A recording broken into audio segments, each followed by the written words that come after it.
te parlais tout à l'heure de l'élargissement, c'est ça le mot que je cherchais. Tu sais, on pouvait dire ça à l'époque, élargir quelqu'un, c'est le libérer de prison. Tu vois. Et donc, c'est une métaphore spatiale. Donc là, il y a un élargissement, c'est-à-dire que tu as un élargissement de l'horizon. Et c'est en même temps une libération. Mais ce qui est intéressant, c'est que là où c'était figuré de façon très, je trouve, concrète, hein, dans Oblivion, puis même d'ailleurs dans Daggerfall et même dans Arena, hein, tu commences par une phase de dungeon crawler.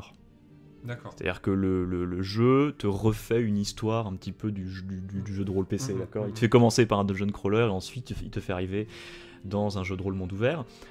Morrowind ne fait pas ça, mais il te propose un autre type d'enfermement pour commencer.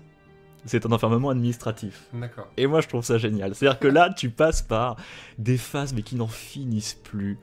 Mais toi t'as envie de jouer. Mais t'as envie de jouer évidemment, et là t'es face à ce mec parfaitement ennuyeux, enfin tu vois il est chauve, bon, et qui va te poser des questions pour en fait remplir ton ordre de libération et dresser ton état civil. Et c'est chiant à mourir, mais quand t'as fini cette phase qui est extrêmement longue, tu ressens vraiment du coup le sentiment de liberté une fois qu'on t'a libéré. Tu vois. D'accord. Mais je trouve ça très drôle moi. Mais ça c'est très, enfin le jeu est très satirique en fait, hein, avec la question, toutes ces questions là. Morrowind, Elder Scrolls c'est vraiment une licence satirique. Est-ce que tu peux expliquer ce que tu entends par licence satirique? Ça critique vraiment des mécanismes que l'on observe de manière quotidienne en fait. C'est ça. Là l'administratif, il y a une grosse critique de l'administratif. Critique de l'administration. Même, une administration plutôt alors occidentale mais états-unienne. Parce que toutes les administrations ne sont pas les mêmes. Non, c'est vrai, oui, t'as raison. Donc, la satire, c'est un sous-genre du comique. Donc bon, le but de la satire, c'est a priori de faire rire, ou en tout cas de faire sourire, mais c'est toujours un rire qui grince des dents, tu vois. Parce que, à la différence du comique qui englobe généralement tout, c'est-à-dire celui que tu cibles, mais aussi toi-même. Hein, le comique, normalement, il est doté d'autodérision. Le satiriste, lui, voilà, il est focalisé sur un aspect qui va critiquer, hein, et c'est censé amener à une réformation des mœurs. Hein. Ça, c'est le vœu pieux, hein, le vœu pieux de la satire. Hein, on va... Il y a une visée morale, qui est complètement... Oui. Alors, on pouvait choisir sa classe, on peut choisir son signe astrologique, ça c'est traditionnel. Prends celui que tu connais. Je prends celui que je connais, sachant qu'il y avait une possibilité de répondre à un questionnaire. Questionnaire qui est très drôle, mais là on va pas le montrer parce que ça dure des plombs et puis c'est pas très visuel, mais où on te pose tout un tas de dilemmes moraux. Je sais pas si tu t'en souviens, c'est par exemple, voilà, tu viens d'acheter une bonne pâtisserie, t'as la petite brute, hein, du village qui veut te la voler, qu'est-ce que tu fais ? Est-ce que tu jettes la pâtisserie au sol? Est-ce que tu l'écrases en faisant craquer tes doigts, hein, pour te lancer dans la bataille? Est-ce que tu... Bon voilà, il y a ce genre de petites questions rigolotes. Donc là, tu récupères ton ordre de libération, donc un papier administratif. Forcément. Voilà, sur ordre de l'empereur Uriel Septime VII, hein, la personne dont l'identité suit est à libérer sur l'île de Vardenfell, dans la province de Morrowind. Nom, race, classe, signé Socusus Ergala, agent du bureau des taxes et du recensement de Skydanin, le 16 du mois de Vif Azur. Je trouve ça absolument formidable. Il faut que tu le prennes. Il faut que tu le prennes. Tu prennes ce papier, sinon le garde va t'empêcher de sortir. Voilà. Tu récupères le formulaire A38 exactement, et tu essayes de sortir de cet enfer. C'est peut-être moi qui ai une névrose administrative, hein, je sais pas, mais moi je trouve ça parfaitement sinistre. Alors, il y avait quelque chose que tu aimais bien dans cette pièce, tu avais commencé, forcément on est obligé d'en parler un peu, hein. Tu avais développé une petite réflexion sur comment cette pièce en fait te donne tout accès à quasiment toutes les mécaniques du jeu. Ah, c'est pas celle-ci. Je pensais pas que tu faisais référence à celle-ci, mais on la verra tout à l'heure si tu veux. Non, quelque chose qui me fait beaucoup marrer dans cette pièce, c'est qu'en fait, si tu essaies de voler quelque chose, parce que une particularité de Elder Scrolls, c'est que tu peux attraper tous les objets, hein, qui sont dans ton environnement. Voilà, tu te fais immédiatement engueuler par le garde. Mais comme tu es au début du jeu, il est clément. Il te dit, ah mais qu'est-ce que tu fous, nous passerons l'éponge pour cette fois, mais lorsque vous serez de nouveau libre, ce genre de choses risque fort de vous renvoyer en prison. D'accord. Bon, donc là tu as perdu, hein, l'objet que tu essayais de voler, il a été confisqué par le garde. Alors maintenant, pour les filous, hein, il y a une technique. Donc ça se transforme en truc et astuce, hein, cette vidéo. Par exemple, cette assiette en chaud, qui vaut très cher. Hein. Tu vois, 650 par rapport à cette jatte sans intérêt. Eh bien, tu peux la voler, ouvrir le menu immédiatement, la sortir de ton inventaire, la poser par terre, quitter le menu, le mec vient t'engueuler, tu lui dis bisous, mais il a pas confisqué ta jarre puisque tu l'avais reposée par terre. Et du coup, tu peux la ramasser. Et voilà, c'est comme ça que les joueurs expérimentés deviennent des filous et des racailles. Exactement, t'as tout compris. Bon, là on est toujours dans la petite phase de tutoriel, tu récupères la dague. Donc là, il te demande de récupérer la dague. Il te demande, ouais, avec des panneaux qui s'affichent de façon, c'est vrai, assez peu subtile. Oui, donc contrairement en fait finalement au document diégétique qui était ton ordre de libération, voilà. Là ils te mettent un gros panneau, ce serait bien que tu prennes cette dague. C'est ça. Mais sachant que ce système de panneaux va disparaître très très vite en fait.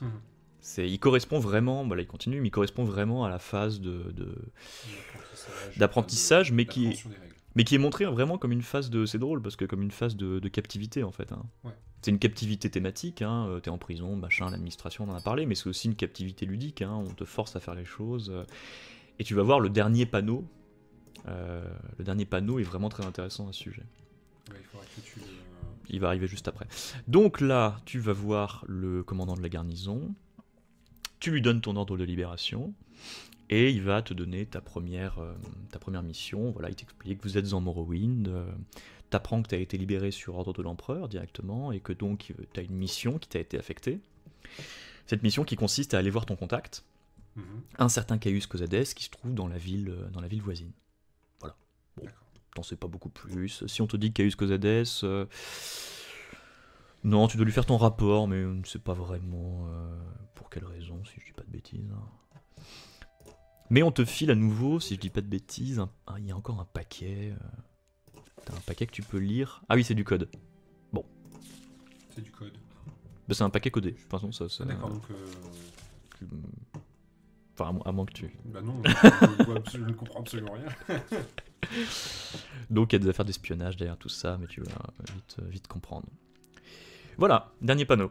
Appuyez sur J pour utiliser votre journal et consulter ce qui vous a été dit.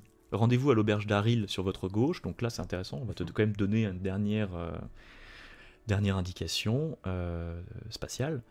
À vous de jouer maintenant. Bonne chance. Mais qui parle? C'est une bonne question.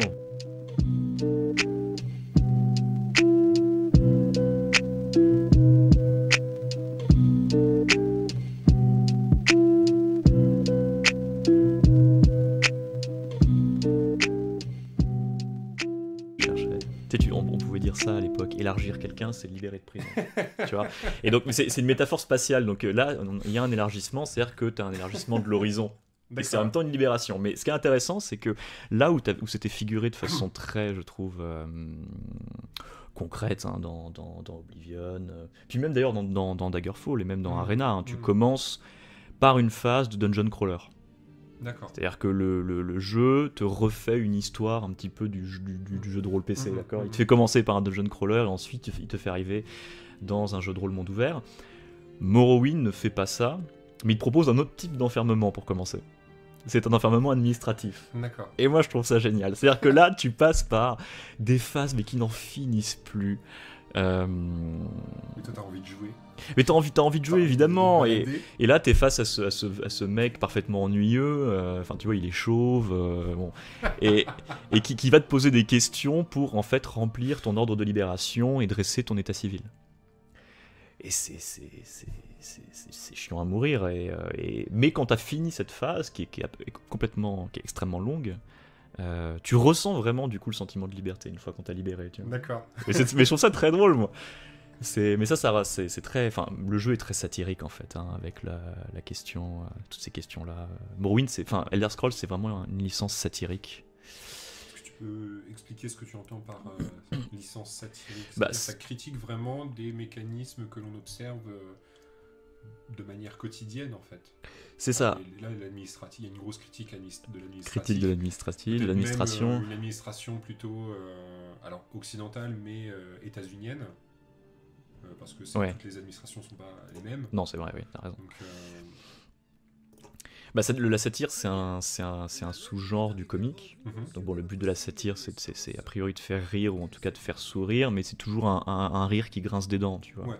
Parce que, à la différence du comique qui englobe généralement tout, c'est-à-dire celui que tu cibles, mais aussi toi-même. Hein, le comique, normalement, il est doté d'autodérision. Le satiriste, lui, voilà, il est focalisé sur un aspect qui va critiquer, hein, et c'est censé amener à une réformation des mœurs. Hein. Ça, c'est le vœu pieux, hein, le vœu pieux de la satire. Hein. Il y a une visée morale, qui est complètement... Oui. Alors, on pouvait choisir sa classe, on peut choisir son signe astrologique, ça c'est traditionnel. Prends celui que tu connais. Je prends celui que je connais, sachant qu'il y avait une possibilité de répondre à un questionnaire. Questionnaire qui est très drôle, mais là on va pas le montrer parce que ça dure des plombes et puis c'est pas très visuel, mais où on te pose tout un tas de dilemmes moraux. Je sais pas si tu t'en souviens. Est-ce que tu peux expliquer ce que tu entends par licence satirique? Ça critique vraiment des mécanismes que l'on observe de manière quotidienne, en fait. C'est ça. Là, l'administratif, il y a une grosse critique de l'administratif. Critique de l'administration. Même, une administration plutôt alors occidentale, mais états-unienne. Parce que toutes les administrations sont pas les mêmes. Non, c'est vrai, oui, t'as raison. Donc, la satire, c'est un sous-genre du comique. Donc bon, le but de la satire, c'est a priori de faire rire, ou en tout cas de faire sourire, mais c'est toujours un rire qui grince des dents, tu vois. Parce que, à la différence du comique qui englobe généralement tout, c'est-à-dire celui que tu cibles, mais aussi toi-même. Hein, le comique, normalement, il est doté d'autodérision. Le satiriste, lui, voilà, il est focalisé sur un aspect qui va critiquer, hein, et c'est censé amener à une réformation des mœurs. Hein. Ça, c'est le vœu pieux, hein, le vœu pieux de la satire. Hein. Il y a une visée morale, qui est complètement... Oui. Alors, on pouvait choisir sa classe, on peut choisir son signe astrologique, ça c'est traditionnel. Prends celui que tu connais. Je prends celui que je connais, sachant qu'il y avait une possibilité de répondre à un questionnaire. Questionnaire qui est très drôle, mais là on va pas le montrer parce que ça dure des plombes et puis c'est pas très visuel, mais où on te pose tout un tas de dilemmes moraux. Je sais pas si tu t'en souviens, c'est par exemple, voilà, tu viens d'acheter une bonne pâtisserie, t'as la petite brute, hein, du village qui veut te la voler, qu'est-ce que tu fais ? Est-ce que tu jettes la pâtisserie au sol? Est-ce que tu l'écrases en faisant craquer tes doigts, hein, pour te lancer dans la bataille? Est-ce que tu... Bon voilà, il y a ce genre de petites questions rigolotes. Donc là, tu récupères ton ordre de libération, donc un papier administratif. Forcément. Voilà, sur ordre de l'empereur Uriel Septime VII, hein, la personne dont l'identité suit est à libérer sur l'île de Vardenfell, dans la province de Morrowind.